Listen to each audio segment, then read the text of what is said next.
يستمر حضن كردستان الحاني بمفاجأتنا على الدوام، فلم يكن مجرد كنف عادي، بل ضم تحت جناحه العديد من الحضارات وما قبلها وشهد تأسيسها.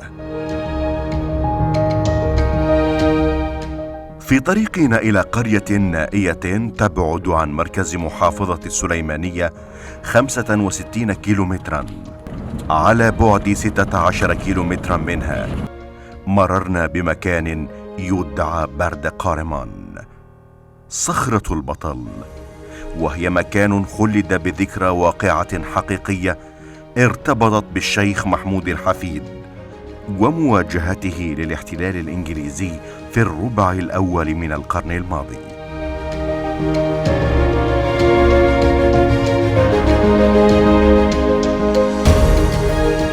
وصلنا إلى طريق نيسمي يؤدي إلى وسط الجبال.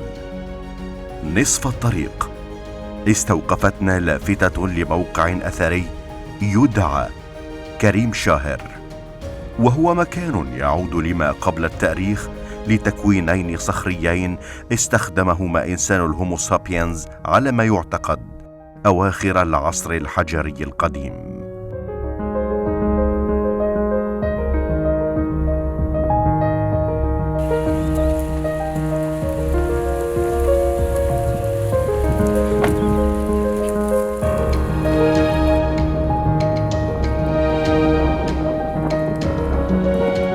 نوثق الآن قرية قد تعد الأولى التي شهدت إنشاء المجتمعات الزراعية قبل أكثر من 9000 سنة.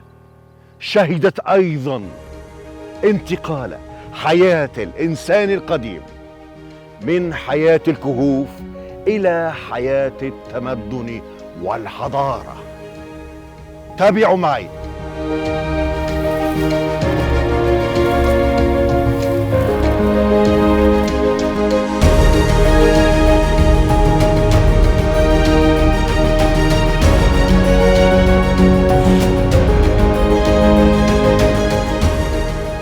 قبل 3 كيلومترات من مقصدنا وصلنا إلى قرية العين الباردة كاني سرد، مكان متناهي الصغر مترامي القدم، فضل البقاء على نمط عيش مستوحى من حياة الصيد والجمع والثورة الزراعية الأولى قبل 9500 سنة، إذ عرفت هذه القرية الزراعة ضمن فترات العصر الحجري الحديث.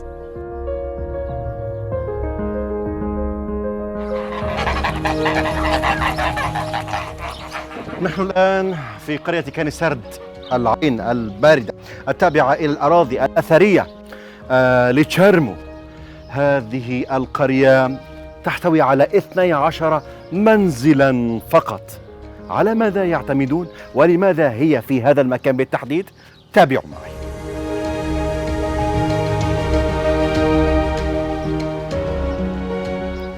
بقاء مثل هكذا قرية في مكانها ربما يشير إلى استمرارية الحياة والزراعة منذ 95 قرنا في ذات الموقع، أو لربما تبقى المنتجات الزراعية بشقيها الحيواني والنباتي بجودة الطبيعة المحلية بذائقة يقل نظيرها.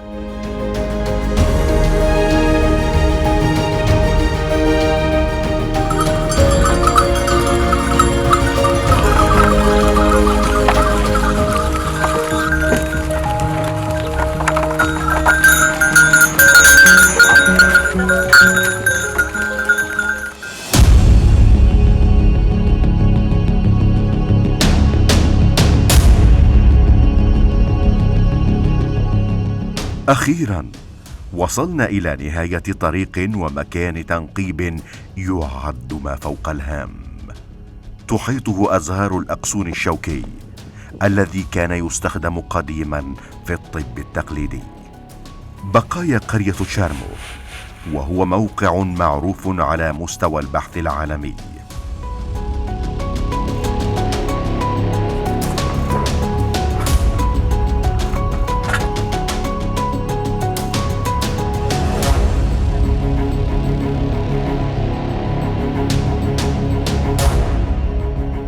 أهمية الموقع ترجع بأنه من أهم المواقع لدراسة تطور القرى في الشرق الأدنى أو في الشرق القديم.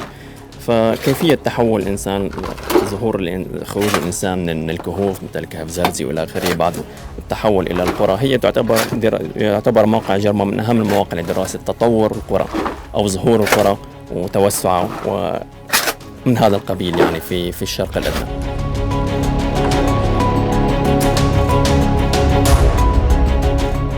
زرنا المكان بالتزامن مع أعمال تنقيب تجريها جامعة تسوكوبا اليابانية بإشراف البروفيسور أكيرا تسونيكي. المكان ببساطة يعد من أهم الانتقالات في حياة الإنسان القديم من حياة الكهوف إلى القرى، وبداية إنشاء المجتمعات الزراعية كما يعتقد العلماء. يعتقد بعض الباحثين بعدما نقبوا في قرية تشارمو وعثروا على آثار لبيوت سكنها الإنسان القديم قبل أكثر من 9000 سنة أن هذه الانتقالة في حياة رجل الكهف تعد بداية للتحضر والتمدن وانتقاله نحو الزراعة وتأسيس الحضارات. لكن لنعرف الحقيقة أكثر مع البروفيسور أكيرا من جامعة تسوكوبا اليابانية. Dear Professor Akira from Tsukuba University, greetings. Nice to meet you. Nice to meet you. Is the village of Chermo the beginning of that caveman's move to establish village in West Asia and the Near East? It is a very old theory that you said, because maybe that you read that about the braided paper that from cave to village and so on. So that maybe you said it like that. But this is a long history from the hunter-gatherer society to the beginning of the agriculture, and not from just directly from cave to village. No, that they will to make a very small village, and after that they will make the bigger villages based on the agriculture and so on. And maybe that Chermo is one of the oldest village with fully developed society and so on.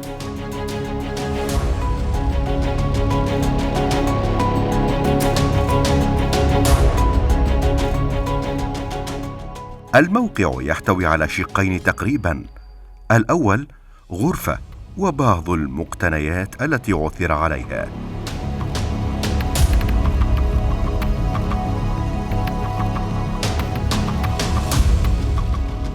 يبدو أننا الآن وسط غرفة قديمة قد تصل إلى 7000 سنة أو أكثر، بأبعاد قد تصل إلى 3 أمتار في 3 أمتار، يعني بمساحة 9 أمتار متر مربع. يتحدث معي ويرافقني الدكتور من البعثة اليابانية في هذا المكان، الدكتور ساري. أهلا بك. أهلا وسهلا. على ما يبدو غرفة كما قلنا. على ما يبدو غرفة، وتم اكتشاف هذه الغرفة في الموسم التنقيب السابق في عام 2022.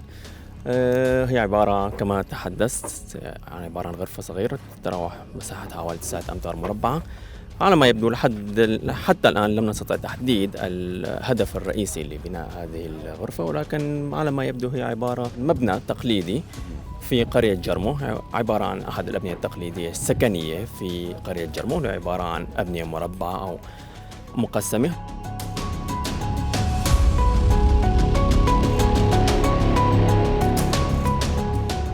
قطعة أثرية هي التي بقربي، أو شيء قديم الذي أعرفه فقط يتراوح عمره إلى 9000 سنة. لنعرف ما هو، قد يبدو كحوض للماء عندما تشاهده للوهلة الأولى، حوض للماء، أو كموقد أو تنور، لا نعرف ما هو. نسأل المختصين ونعرف أكثر. وفقا لخبراء جامعة تسوكوبا أن هذا الشيء هو تنور طيني استخدمه الإنسان القديم قبل 9000 سنة. استدلوا على هذا الشيء من خلال تصلب الأرض التي في قاعدته، وما أكد الاعتقاد العثور على قطع فحم بأرضية تبرهن على ذلك.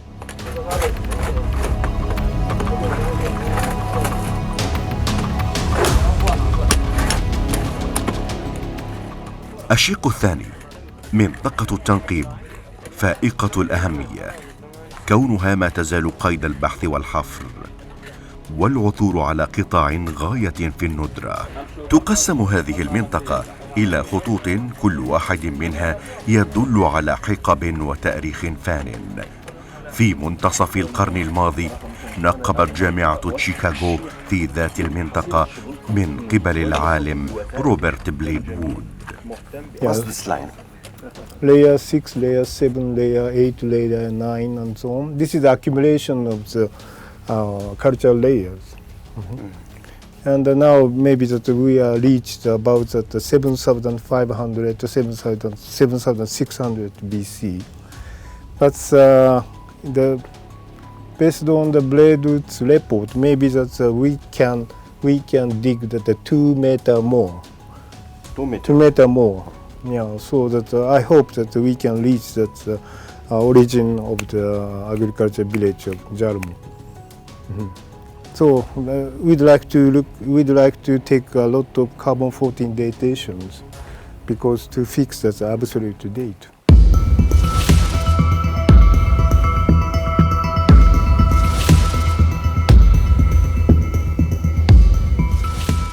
ما أثار الانتباه العثور على آلاف لقواقع حلازين مياه عذبة أثناء التنقيب. تبادر إلى ذهني ربما تكون المنطقة غارقة نظرا لقربها من النهر، لكن وبعد التفكير قد تبدو الفكرة غير صائبة، كون المنطقة ترتفع إلى 720 مترا فوق سطح البحر.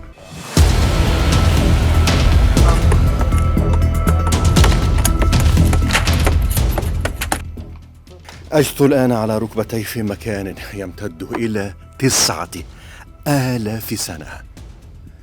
أنا أعتبر هكذا أماكن مقدسة للغاية، لمن سكنها، لمن رسم التاريخ، لمن أوصلنا إلى حضارتنا المعهودة التي ترى. هم من أسسوا هذه الحضارة في هذا المكان. هذه الطبقة على ماذا تحتوي؟ كما نلاحظ من خلال المكتشفات التي ظهرت مؤخرا لدينا نوعان من الأصداف، لدينا الأصداف السليمة ولدينا الأصداف المحروقة. فكما نلاحظ في هذه الطبقة التي أمامنا هنا، فهذا نلاحظ أن هناك الكثير من كسر الأصداف أو الأصداف الكاملة المحروقة في هذه المنطقة، إن دل على شيء فإنما يدل على أن هذا النوع من الأصداف الحلزونية قد طبخت أو تم تحضيرها عن طريق الشيء. ولكن نحن ممكن كاستنتاجاتنا الأولية بأن هذا النوع من أصداف الحلزون قد تم تحضيرها بطريقتين، إما عن طريق غليها أو سلقها، لا ندري بالضبط، أو عن طريق شيها، وهذا دليل على ذلك. وقد عثرنا على هذا النوع على شبيه لهذا المثال، ليس فقط في هذه المنطقة ولكن في عدة مناطق ضمن هذه الطبقة. يعني كان لدى الإنسان القديم ذائقة في تحضير الطعام وفي أكله. على ما يبدو كان لديه ذوق وحس في الطعام. لم يقم باستهلاك الحلزون فقط، بل عثرنا على عدد من بقايا الحيوانات، وكان الملفت للنظر بأن حجم هذه العظام كبير مقارنة بأحجام العظام الحيوانية الأخرى التي اكتشفناها في نفس الطبقة. إذن التوقع أقرب لإقامة وليمة طعام ضخمة.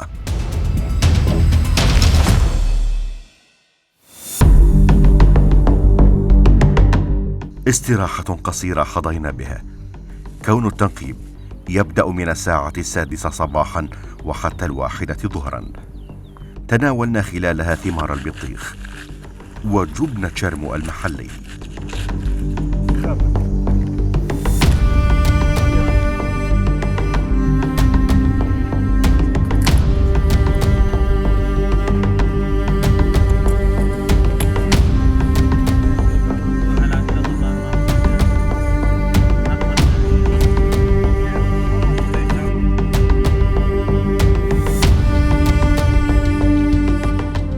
ترسم هذه الاكتشافات لوحة بملامح الإنسان القديم، كيف عاش وكيف تطور، ونحن نرقب عن كثب منطقة التنقيب.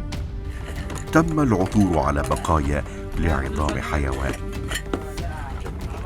يبدو لحيوان متوسط الحجم كالخراف أو الماعز، ما يدعم أيضا الاعتقاد بإقامة الوليمة. عظام كثيرة، فك لحيوان، كل هذه الأشياء تملأ المكان.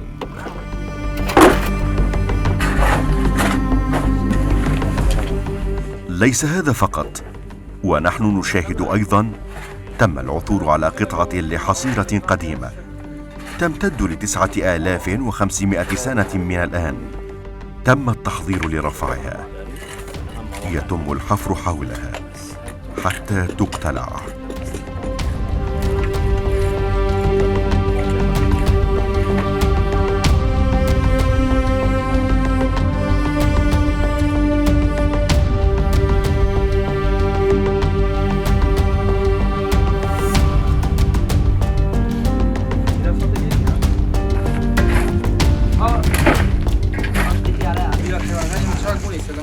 ومن ثم تلف بخرقة حفاظا عليها.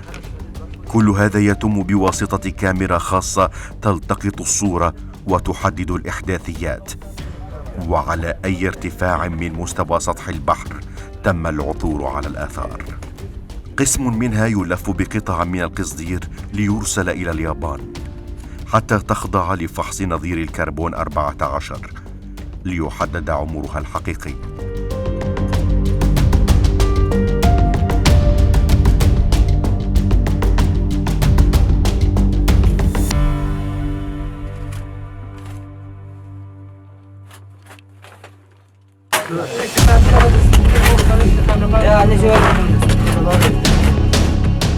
الفريق يسير حثيثا للعثور على بقايا بذور لنباتات. تجمع الأتربة المحفورة،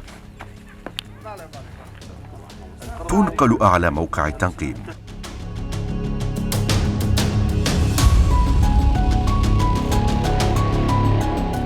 تغربل لعزلها من الحبة الكبيرة.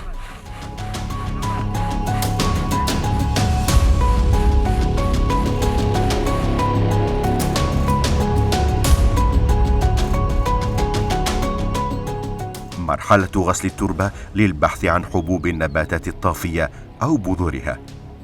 كل هذا حتى يتم إرجاع عصر الزراعة إلى أي فترة.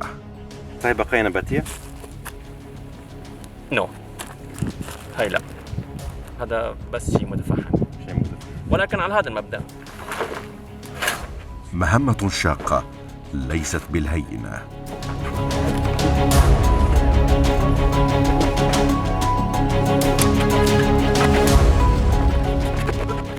التنقيبات جارية على قدم وساق، وفجأة تم العثور على حبات سوداء حددها المختصون على أنها حبات قمح مدفونة منذ آلاف السنين.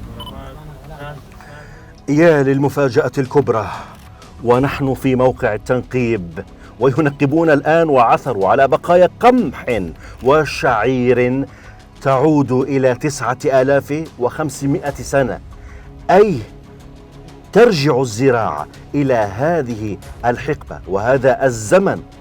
هذا الدليل، بقايا قمح وشعير. أنا متفاجئ جدا.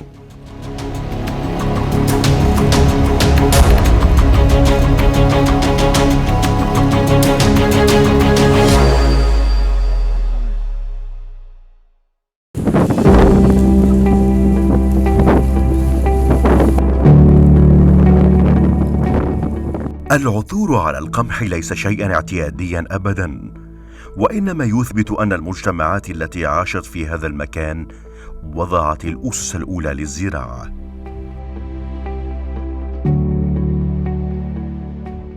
اختيار مكان هذه القرية المدفونة لم يكن اعتباطيا، فهي مطلة على نهر جاف حاليا ينبع من سلسلة جبال زاغروس. يبدو أنه كان شريانا أساسيا للزراعة.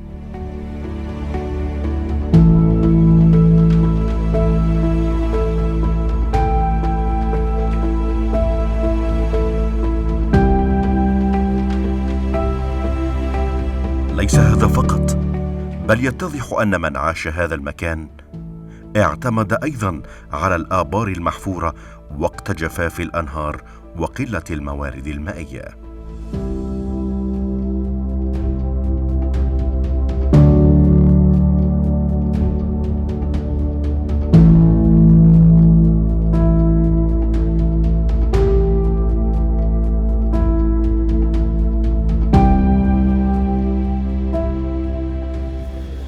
السلام عليكم. تصل شركة زور سباس.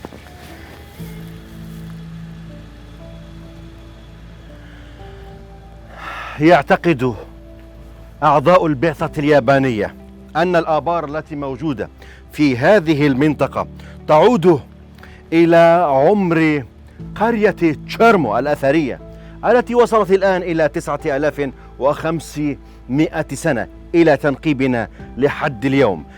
هذه الآبار موجودة. هذا البئر واحد من الآبار القريبة من موقع التنقيب، يبعد تقريبا كيلومترا واحدا فقط عن هذا المكان، بالقرب من أطلال قديمة أيضا تابعة لذات القرية.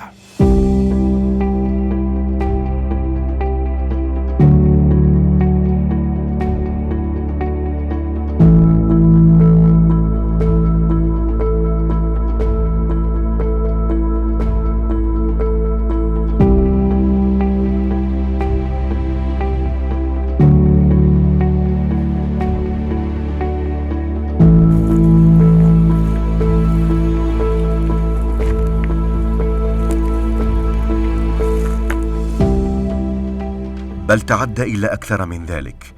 على ما يبدو أن من ورث الزراعة الآن من الأجداد الأوائل اعتمد على طرق بدائية أيضا لتخزين الماء، مستغلا منحدرات الجبال ليكون سدا طبيعيا يمول الزراعة بالماء. يوما بعد آخر تثبت أرض كردستان أنها مهد للحضارات، فهي من احتضنت البارقة الأولى لإنشائها حتى وصلنا إلى ما وصلنا إليه الآن. في الأمان.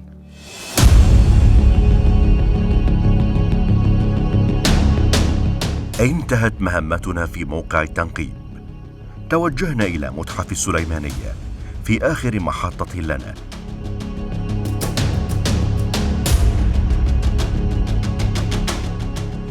برفقتنا كانت مديرة المتحف نيان ناصر.